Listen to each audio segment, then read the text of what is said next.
ልጆቼ ቤታቸው ላይ እንደዚህ ያለ ነገር የምታደርጉ ከሆነ ከቤታችሁ በረካ ይነሳል። የአላህ ስም የማይወሳበት ቤት በረካው ይነሳል። ሁለተኛ ጭሆትና መንጫጫት ያለበት ቤት በረካው ይነሳል። ሶስተኛ ለብቻ መመገብ የአላህን በረካ ያነሳል። አራተኛ የሌሎችን ስሜት አለማንከባከብ ደግሞ ሲጎዳ አለማሰብ የአላህን በረካ ያነሳል። አምስተኛ መተጋገዝ የሌለበት ቤት የአላህን በረካ ያነሳል። ብዙዎቻችን እንለፋለን፣ እንደክማለን፣ ሌሊትና ቀን እንሮጣለን። ነገር ግን የለፋንበትን ያህል ውጤት ሲርቀን እንታዘባለን። ለምንድነው የሌሎች መንገድ የሚቀናው? ለምንድነው የኔ ጥረት ፍሬ የማያፈራው ብለን እንጠይቃለን። መልሱ ያለው በመናደርገው የጥረት መጠን ላይ ሳይሆን ጥረቱን በምን ላይ እንደመሰረት ነው። ጥረት ከመጀመራችሁ በፊት ማወቅ ያለባችሁ ያ ትልቅ ሚስጥር ይህ ነው። ጥረታችሁን ከሰበቡ ወይም ከምክንያቱ በላይ በሰበቡ ፈጣሪ ወይም ባለቤቱ ላይ ማንጠልጠል። ይህንን ሚስጥር በሶስት ዋና ዋና ነጥቦች እንፈትሸው። አንደኛ የበረካ ሚስጥር። በዱንያ ስሌት 1 ሲደመር 1 ሁልጊዜ 2 ነው። በእስላማዊ ስሌት ግን 1 ሲደመር 1 በአላህ ፍቃድ 10 ወይም 100 ሊሆን ይችላል። ይህ በረካ ይባላል። ያለ አላህ እርዳታ የምታደርገው ጥረት ውጤቱ ባዶ ሊሆን ይችላል። አላህ በረካውን ካፈሰሰበት ግን ትንሽ ጥረትህ ዓለምን የሚቀይር ውጤት ያመጣል። ስለዚህ ከመድከምህ በፊት ያ አላህ በስራዬ ላይ በረካህን አውርድልኝ ብለህ በረካውን ቀድመ ጠይቅ። በረካ ያለውን ርዝቅ አላህ እንዲሰጥ ትፈልጋለህ? ከጥንካሬህም ጥንካሬን አላህ እንዲለግስ ትፈልጋለህ? እንግዲያውስ ከፈለክ ይህን ቀላል ተግባር አድርግ። ወንድም እህቶቼ፣ ዘላቂ የሆነ ምቾትን ከፈለግን ቁርአንን እንቅራ። ይህንንም ቃል እንድጠቀም ፍቀዱልኝና ከአላህ መጽሐፍ ወይም ከቁርአን አንድ ገጽ ሳንቀራ አንድ ቀን ካለፈን በእኛ ላይ ነውር ነው። ሐጃው እንዲስተካከልለትና እንዲሟላለት የፈለገ ቁርአንን ይቅራ። ቁርአን በውስጡ መልካም የተባለ ነገር ሁሉ ይዟልና አላህም ሱብሓነሁ ወተዓላ በቁርአኑ ምን አለ? ወነዘልና ዐለይከል ኪታበ ቲብያነን ሊኩሊ ሸይእን ወሁደን ወረሕመተን ወቡሽራ ሊልሙስሊሚን፣ መጽሐፉንም ለሁሉ ነገር አብራሪ መሪም እዝነትም ለሙስሊሞችም አብሳሪ ሆኖ በአንተ ላይ አወረድ ነው አለ። ይህንንም በማስመልከት አብናኡ ሳሊሒን ኦንላይን የቁርአን ማዕከል። ሁለተኛ የተወኩል ወይም መመካት ሚስጥር። ብዙዎቻችን የምንሳሳተው በራሳችን ብልሃት እውቀትና ጉልበት ላይ ብቻ ስንተማመን ነው። ሚስጥሩ ግን ይህ ነው። እጅህ በስራ ላይ ይሁን፣ ልብህ ግን በአላህ ላይ ይንጠልጠል።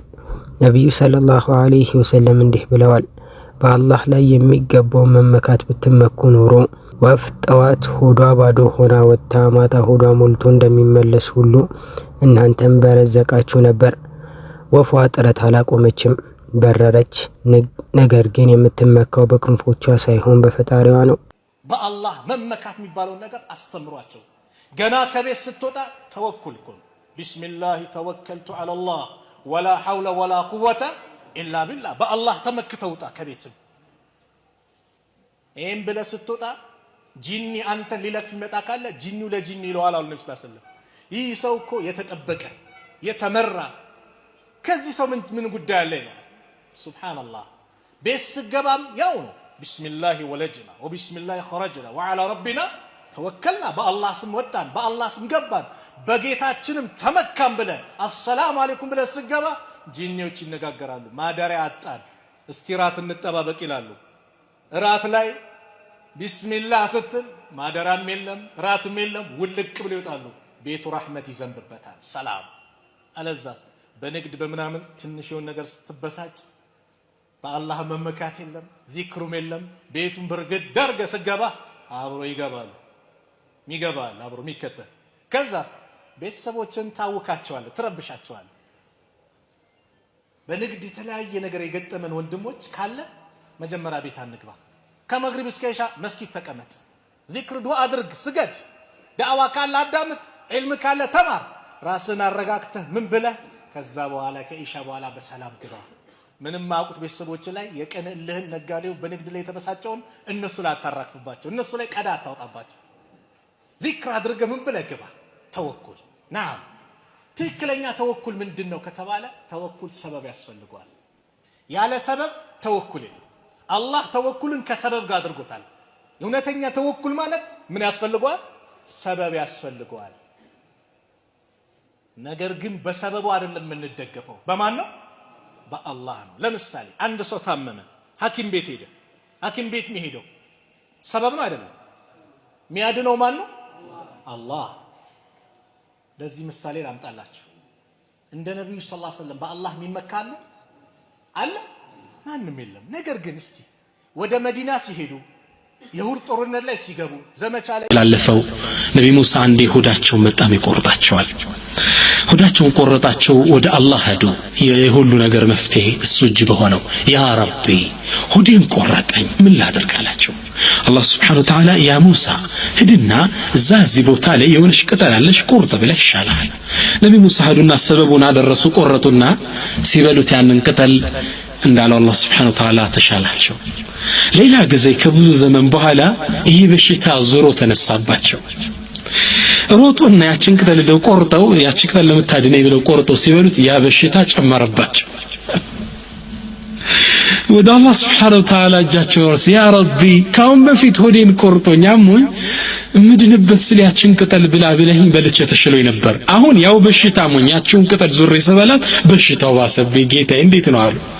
አላህ Subhanahu Wa Ta'ala ምን አለ ያ ሙሳ ፊት ሲያምህ ወደ ማን ሄድከው? ወደ እኔ ነው የመጣው። አሁን ሲያምህ ወደ የት ነው ሄድከው? ወደ ቅጠሏ እኮ ነው ሄድከው። ልብህን ሙሉ ለሙሉ ወደ እሷ አድርጋ ቅጠሏን እኔ እንድታድን ባዝ እንጂ እኮ የማዳን አቅም የላትም። አላሁ አክበር።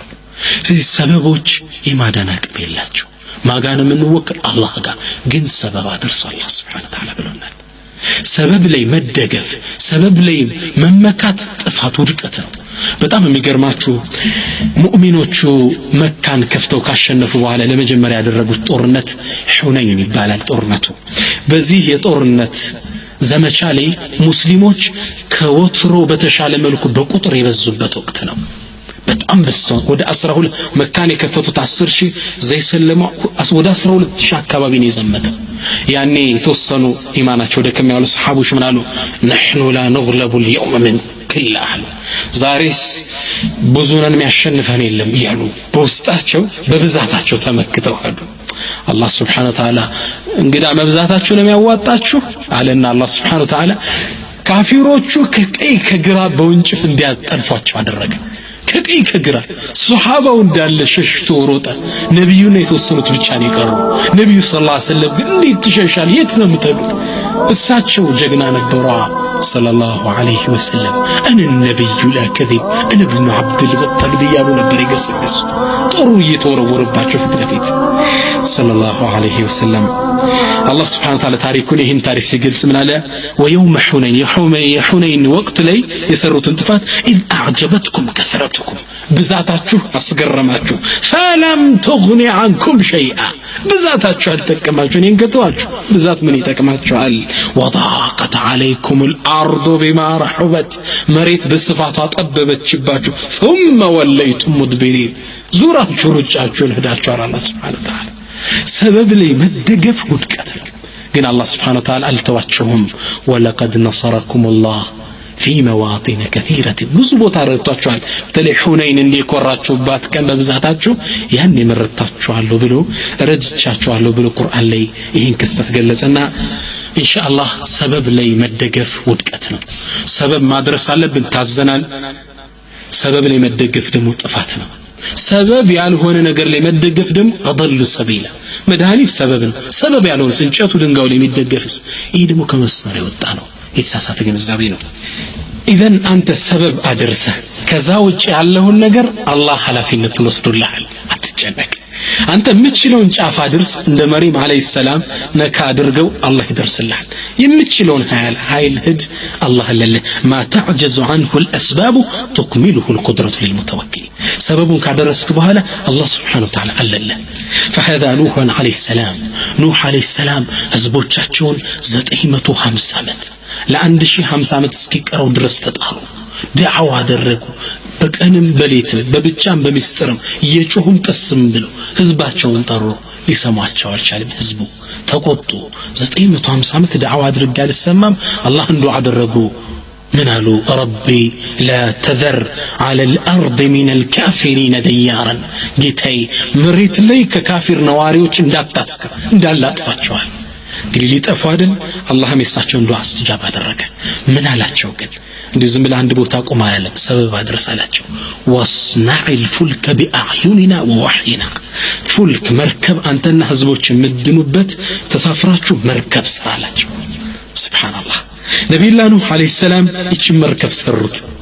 እንግዲህ በዛን ዘመን የተሰራሽ መርከብ ሰባት ከተራ እንጨት ከተራ ጣውላ ከተራ ነገር ነው የምትሰራው ማስተሸል እንደሆነ ማጣበቂያ ዘመናዊ መሳሪያ ብቻ ጠገንገና አድርገው ሰሩት ነብይላ ኑህ አለይሂ ሰላም ከዛ አላህ Subhanahu Wa Ta'ala ቁጣው ወረደ ففتحنا ابواب السماء ሰማይን ከፈትነው بماء منهمر በሚሰንቡሃ وفجرنا الارض عيونا መሬት እንደማ ፈለቅናት فالتقى الماء ውሃው ተገናኘ على امر قد قدر ከተወሰነለት ቦታ ከላይ የሚወርደው ከታች የሚፈልቀው ተላተመ ህዝቡ አላህ ተፈው እነሱ ግን ያይ በዚህ እቺ መርከብ እነሱን ይዛቸው መሄድ ጀመረች አላህ ቁርአን ላይ ምን ይላል وهي تجري بهم في موج كالجبال موج كله ማዕበሉ እንደ ተራራ كالجبال كاف التشبيهات እንደ ተራራ ከተቆለለው ከተከመረው ማዕበል ላይ እቺ ከእንጨት የተሰራ ተራ እንጨት የተሰራች መርከብ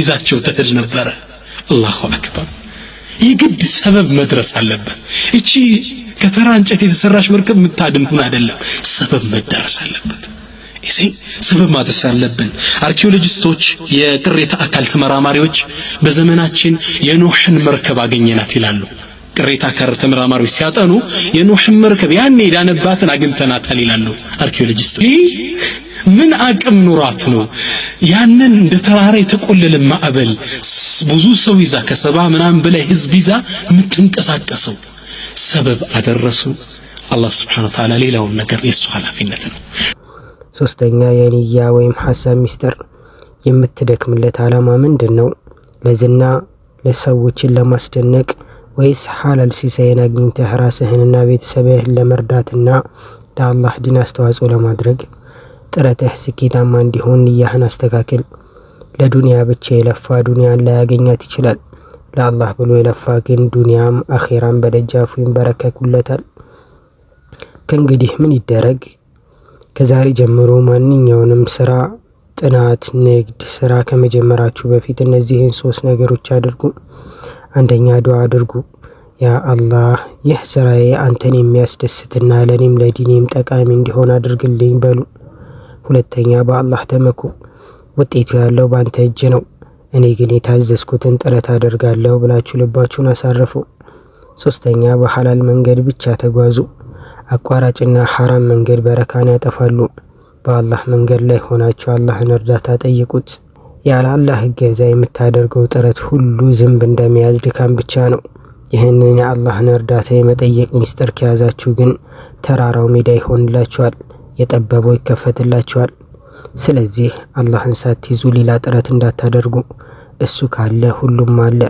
እሱ ከሌለ ግን ምንም የለም አላህ ጥረታችሁን የተባረከ ያድርግላችሁ ዛሬ ምንም ላትሰራ ትችላለህ ይሄንን ማድረግህ ግን በጣም ይጠቅማል አላህ Subhanahu Wa Ta'ala ሰዎችን በስራቸው ከሚሰጣቸው በላይ በልባቸው ውስጥ ባለው ነገር ብዙ ነገርን ይሰጣቸዋል ያህያ ኢብኑ አቢ ከሲር አላህ ይዘንላቸውና እንዲህ ይላሉ መልካም ማሰብን ተማሩ ምክንያቱም መልካም ሐሳብ ከተግባር በላይ ነውና ለዚህም ነበር ኢማሙ አህመድ ኢብኑ ሐንበል ረሂመሁላህ ልጃቸውን ሲመክሩ ልጅ ሆይ መልካምን ሐሳብ አስብ መልካም ሐሳብ ላይ እስካለህ ድረስ በመልካም ሁኔታ ላይ ነህ አላህ Subhanahu Wa Ta'ala በቁርአኑ ውስጥ መልካም ሐሳብ ያላቸውን ሰዎች እርጋታንና መልካም መጨረሻን እንደሚሰጣቸው ይናገራል ስለዚህ መልካምንና ትልቅን ነገር አስብ አላህ የሚረዝቅህ የሚመግብህ የሚያኖርህ በሐሳብህ ልክ ነውና ከጾም ማዕዘን ውስጥ ንያ ያለ ንያ ጾም የለም ድንገት አንተ ማታ ሳትነይት በእንቅልፍ ተኝተ ጠዋት ስትነሳ ረመዳን ገባ ስትባል ያው ቁርስ ስላልበላ በቃ ጾመኛ ልሁን ብለ ልቀጥል ብትል አይቻልም ረመዳን የግዴታ ጾም ነው የግዴታ ጾም ደግሞ መጀመሪያ ከፈጅር በፊት ባለው በሌሊቱ ጊዜ የነገን ጾም ታሳቢ ያደረገ ንያ በልብ ማሳደር አለብህ ያ የሚጾመው ጾም የሱና ጾም ከሆነ ግን ጾምን የሚያፈርስ ነገር አስቀድመህ ካልፈጸምክ በቀኑ ክፍለ ጊዜም ቢሆን ንያህን ማደስ ትችላለህ ነው አላህ Subhanahu Wa Ta'ala እኔም በተናገርኩት እናንተም በሰማችሁት የምንጠቀም ሰዎች ያድርገን እዚህ ቻናል ላይ የምንለቃቸው ቪዲዮዎች ከተመቻችሁ የቴሌግራም ኮሚኒቲ እንዲሁም ሁለተኛ ቻናል አለን የሁለቱንም ሊንክ ኮሜንት ላይ አስቀምጥላችኋለሁ ገብታችሁ ፎሎ አድርጉ እዚህ ቻናልም አዲስ ከሆናችሁ ሰብስክራይብ በማድረግ ቤተሰብ ሆኑ